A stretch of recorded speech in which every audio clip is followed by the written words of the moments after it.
Hi guys, welcome back to the Crew Family Philippines. Today I'm going to be talking about Nick and his story that why he was not able to move to the Philippines and probably won't ever be able to move to the Philippines. But so Nick went to work with me back in when my son was about 3 years old, and my son is now 18.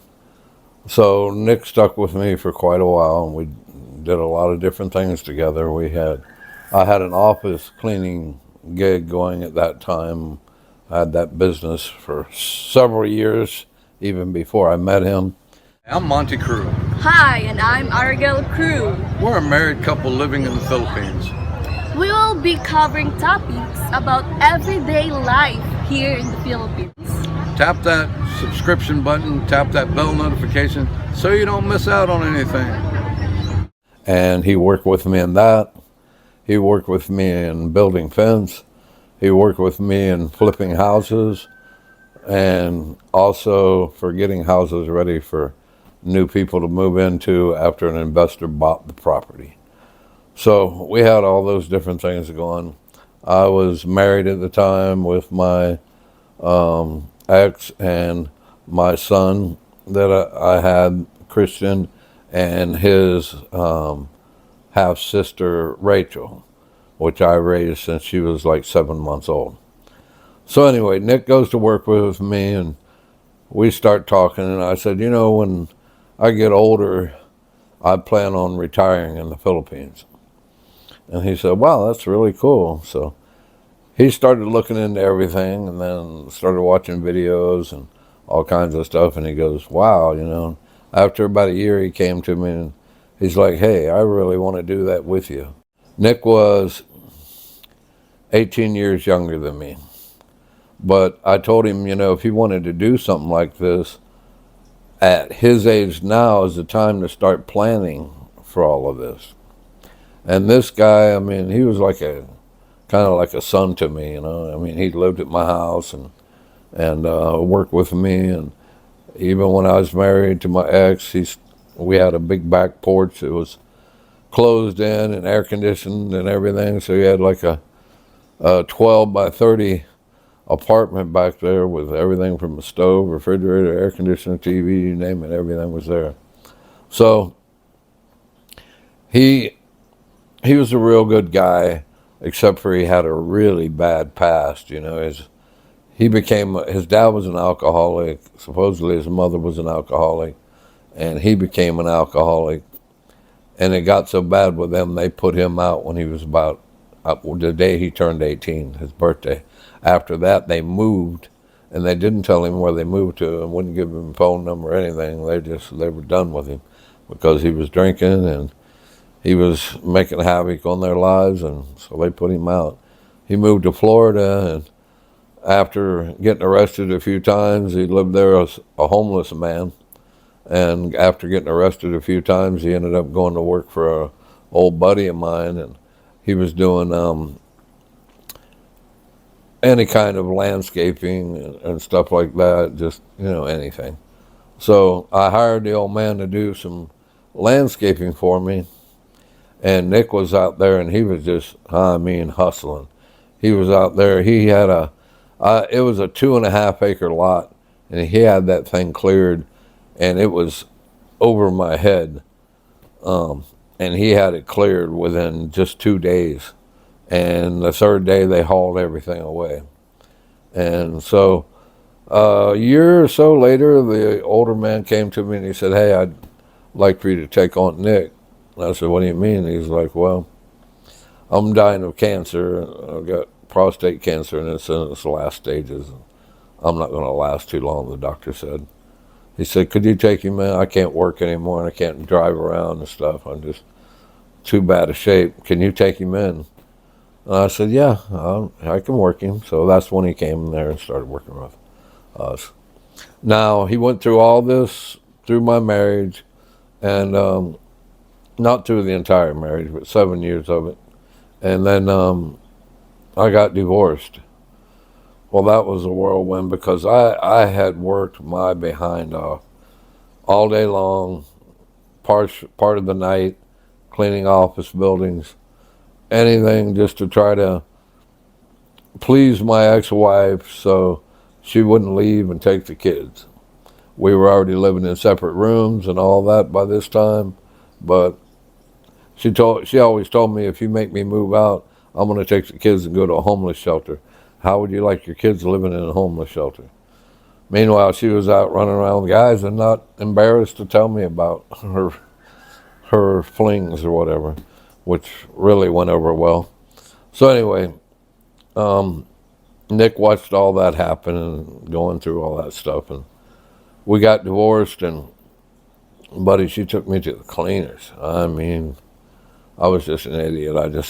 I basically told her she could have what she wanted. But she went on MillionaireMatch.com and found a guy worth $22 million and gave me a notice that she was moving out in a couple weeks, and I could have everything in the house, the furniture and all that stuff. And if any of you guys are my friends on Facebook, if you go down to the bottom of my Facebook and photo albums or whatever, you can go down to the bottom right side, I think it is, and see my old house that I moved out of at the time. So we went from there. I moved into a 2-bedroom condo townhouse, upstairs and downstairs. A friend of mine owned the property. He said if I wanted to move there, I could go there and live for free if I fixed up some of the other apartments and rented them out for him. So we did our regular work every day, and then we'd come home and we'd work on his houses. And Nick would work with me so he could pay off his rent, you know. And plus he liked to smoke, let's just say ganja, and it was an expensive habit. And between drinking and that, he was always broke. I pretty much had to feed him, give him a place to live. I had to buy everything for him. I mean, I added it up one month, and it was over $900 that I had to spend just to, and that wasn't his weed or alcohol. That's just his cigarettes and food and what have you, going out to lunch, and a lot of times went out to dinner because at that point I wasn't married. So, well, anyway, that condo situation, it all got finished up, and we didn't have any place to go. So the office building, we cleaned out a big warehouse across town, and they said that we could stay there. It was nice. It was carpeted, air conditioned, had bathrooms, showers, whatever. So we could go there and shower and, you know, just keep the place clean and whatever. So when they went in there during the day doing their business stuff, it didn't look like anything. So we took air mattresses and went in there and we slept on the floor because I was having to give so much to my ex in child support and alimony because she didn't move in with the guy right away like she had said. She rented an apartment, and then she was bouncing around with different guys. And I had to pay for the apartment. I had to pay for everything. She didn't work. So pretty much had to take care of everything. I couldn't have my kids, you know, even though Rachel's my stepdaughter, you know, I raised her as my daughter, you know. I love her like she's my own. And that's another story I'll share with you guys in another time. So anyway, we ended up living there for about a year. And then I bought a cargo trailer, and I put a bath, you know, shower with a toilet and everything inside. And we had a 55-inch TV in that thing on the wall.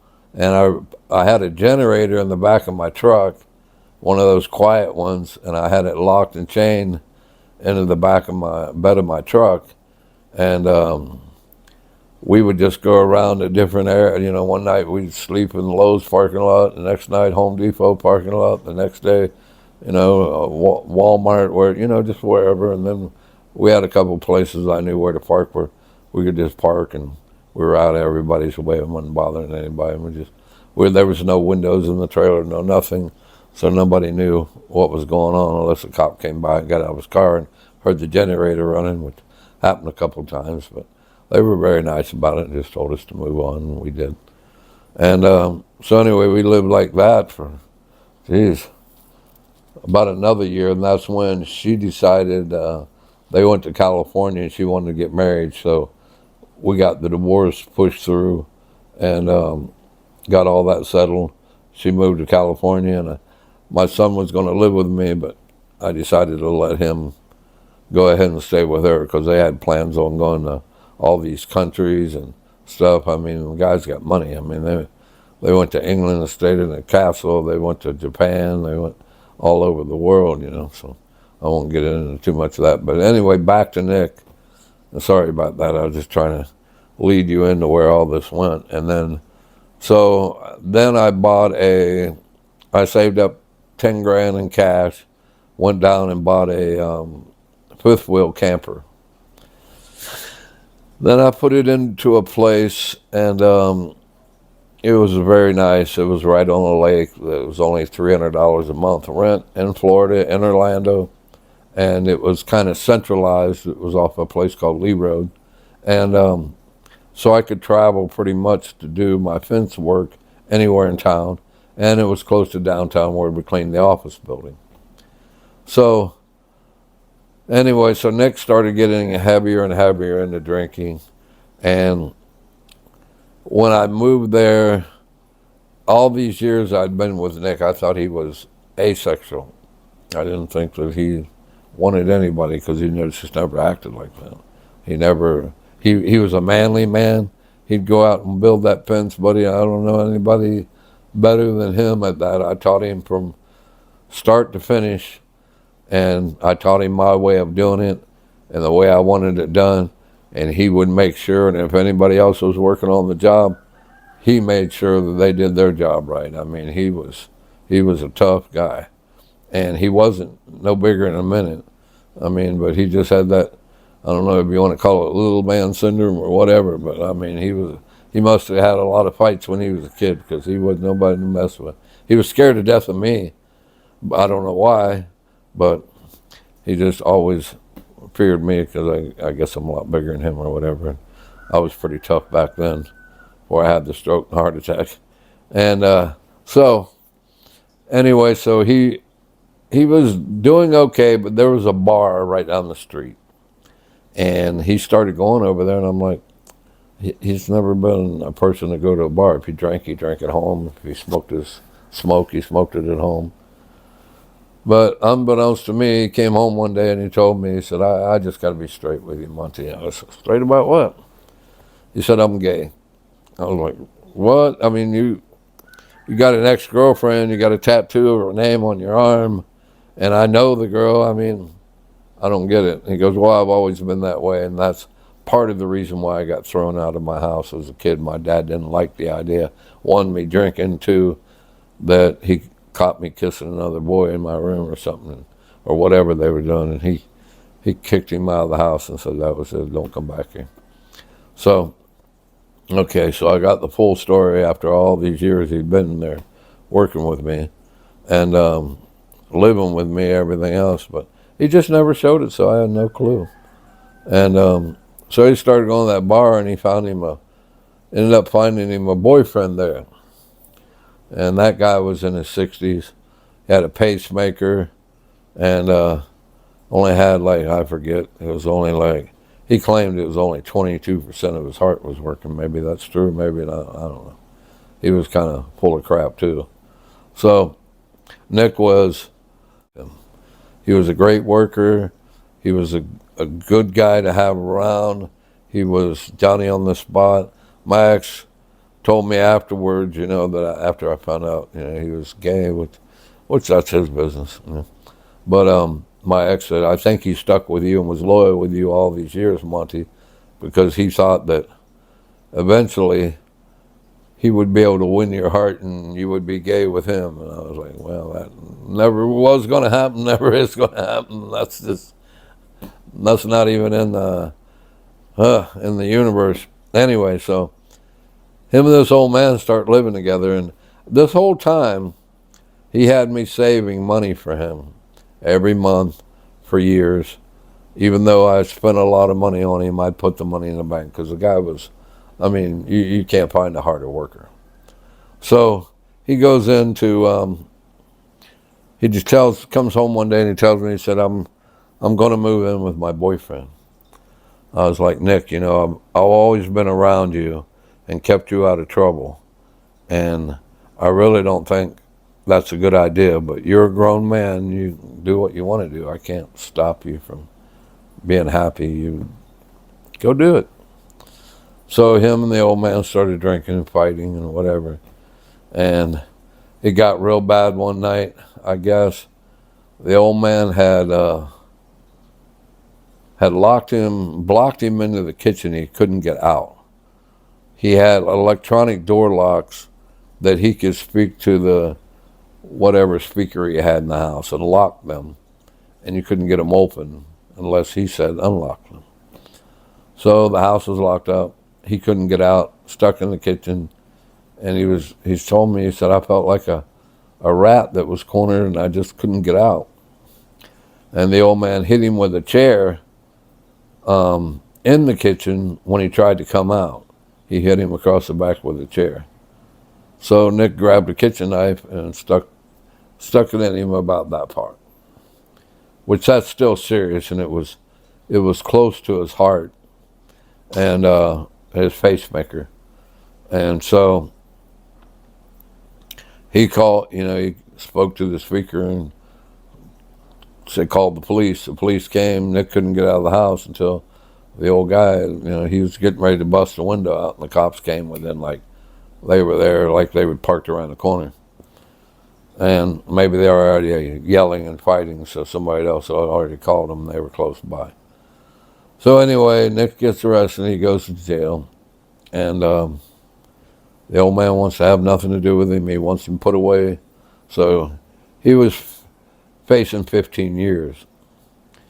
So I got a lawyer for him, and we talked to the lawyer, and they worked the thing out to where it would be the 15 years would be locked in, but he would be able to get out in, probably like 5. So on that, I decided, okay, well, I was getting ready to come here, and that was it. I was getting ready to sell the business if I could and come here, But I definitely was going to come here and be with my wife and daughter. I had not met my daughter. She was 2.5 years old before I ever got here. I had to leave when her mother was 5 months pregnant, and I got stuck in the United States with COVID. So I went down. I found out what his bail was. It was expensive, but I went down and I bailed him out. I put my truck and my camper up for collateral to get him out. So I got him out. We worked. We made money. Whatever. He paid me back the money that it took to get him out of jail. And so anyway, he's working, doing good. Everything's fine. I had taken him back to jail before I left because I knew this was a guy with a homeless mentality. And I don't know where he would go or where he'd run off to. And they'd end up taking my truck, my camper, and whatever, and for his bail. So I told him, I said, I've got to take you back in, Nick, before I leave to go back to the Philippines. He goes, I understand that, Monty, and I have court and everything, so I'm okay with that, He said, I know you. So the next morning, I figured he wouldn't be there when I woke up, but he was there, and we went down and did what we needed to do, and then the next day, I caught my flight and came to the Philippines. Well, then went to court, got out, was able to get out of jail and go to work for the guys that I'd left in charge of the business. So he's doing okay. And then I had the strokes and the heart attack and all that stuff here. So I was stuck here for 5 months because I just didn't think I could travel. I was in bad shape. I could barely talk and walk around and do anything. And so by the time I got back, he was doing okay, working and whatever, and I stayed for, I had this stroke, so I was a mess. So I couldn't I couldn't get in and out of the house. I couldn't get up to the bathroom. I couldn't do anything for myself, hardly. But I did it because he wasn't there. He was staying with another friend of his. And so anyway, I left. I came back. I had to sell the business and get rid of everything and just come here to live and hope to God these guys are going to pay me $1,500 a month for my business, which they ended up not doing. They did it for a few months and then kept my tools, kept the truck, kept everything, but now I'm out of everything and I have no way to live, no income. So anyway, Nick was out. He was working for them. Everything seemed to be going fine. They took him down to his probation officer. So he'd done that several times. Everything was okay. And he had to go every month. So the last time they took him down, he had some paperwork to fill out. And so the one guy dropped him off. He left. He said, I stayed outside for like an hour and a half, Monty. You never came out. He said, so I went in. I'm like, where's so-and-so? And they said, I don't know. He just ripped up his papers and left. Well, unbeknownst to the guys that took over my business, Nick can't read or write. Very, very simply, but not anything except for his name and his address. Anything else totally confuses him. He has like a 7th grade education, but I think he was wasn't getting the attention that he needed in school. And he had problems at home. So he ends up going back to running away, basically. But he shows up, the guy that was supposedly buying my business showed up to his house at night, and he apologized or whatever, and he said, So the next day, the police were there early in the morning, boom, they came and arrested him, took him back to jail. The whole thing was he couldn't fill out the paperwork. He didn't ask anybody for help. He was embarrassed, so he tore up the paperwork and walked out. Now he's back for 15 years. So he's 45, so he'll be like my age when he gets out, because somewhere around my age. And he's only going to get about probably $600 or $700 a month on Social Security, because except for the time he worked with me, he never paid anything into it at all. So he'll get the minimum. So he told me, I'm never going to be able to move over there, Monty. And that was a dream of his, because he loves the jungle thing we have going on here and everything. And he saw pictures and videos. And every day when I talked to my wife, Erica, on the phone, he would talk with her as well. And he was so excited, he's saving his money so he could eventually, have him a piece of property and a little house here, and that's all that would have made him happy, and a little bit of money. But I don't see that happening now, and I spent most of the money that I was saving for him, I spent on lawyers and stuff to try to, help him get out of there. But I was going to make this video Tragedy to Tragedy was going to be the name of it, because this guy just goes from one tragedy to another, and he has all of his life. And it's just really sad that somebody has such a good work ethic, such a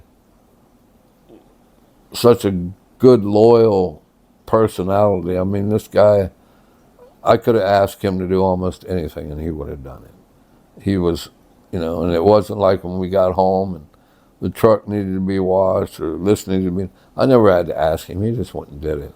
He kept the camper washed outside, and we lived in the cargo trailer. We'd go to the car wash. He wouldn't let me do it. He'd wash it, and just a really good kid,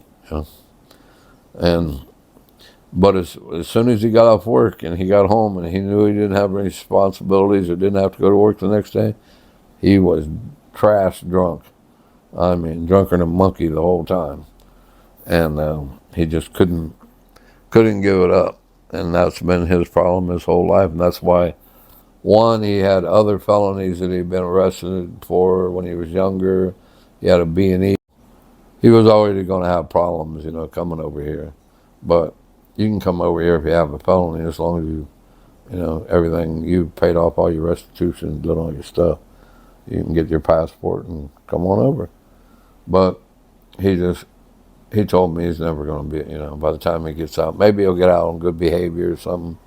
But, you know, with his record and stuff, it's really going to be hard for him to find a job.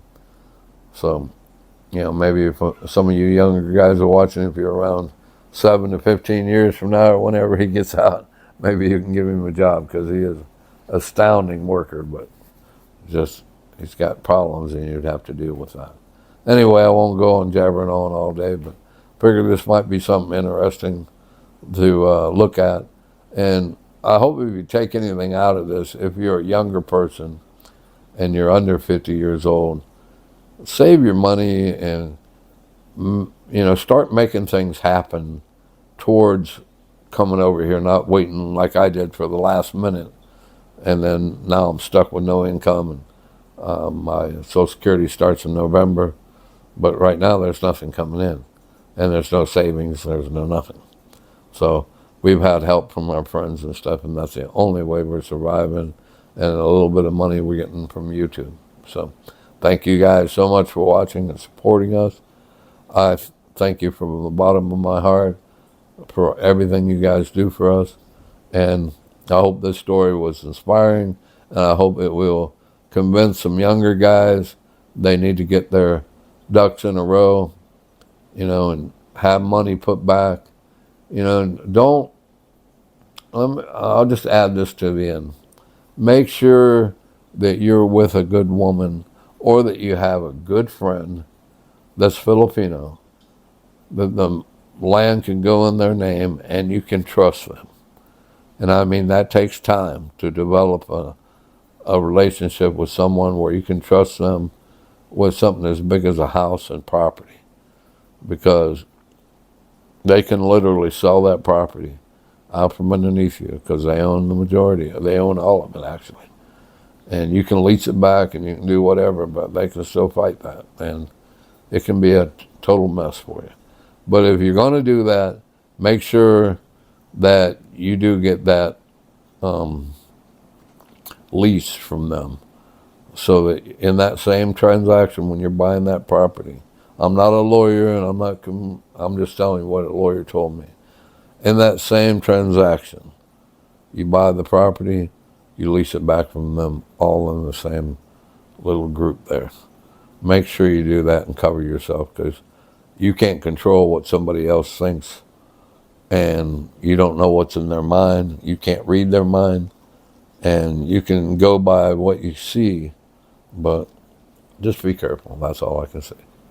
Have a great day, and God bless. Thank you for sticking around. If you stuck around this long to watch this whole video, and you have a wonderful day, night, evening, morning, wherever you're at. God bless.